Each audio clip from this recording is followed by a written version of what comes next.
आपला फिरायचा आणि काय निघालो आज आम्ही देवकुंड वॉटरफॉलला. तर काय इथं आलो बघा फायनली आणि असं सीन होतं. तर हे पूर्ण डोंगर पार करून पलीकडे जायचं होतं आम्हाला. थोडं नाचवलं बघा.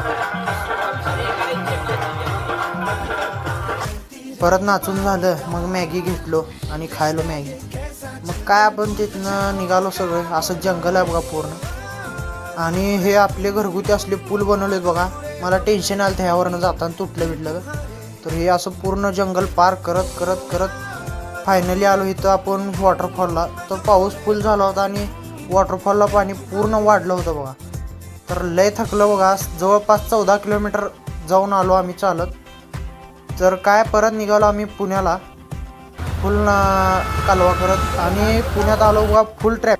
तर काय तिथून आलो बघा आपल्या कात्रजच्या तिरंगा थाळी हॉटेलला. तिथून मस्त जेवण केलो आणि निघालो सोलापूरला. तर हे मित्र माझा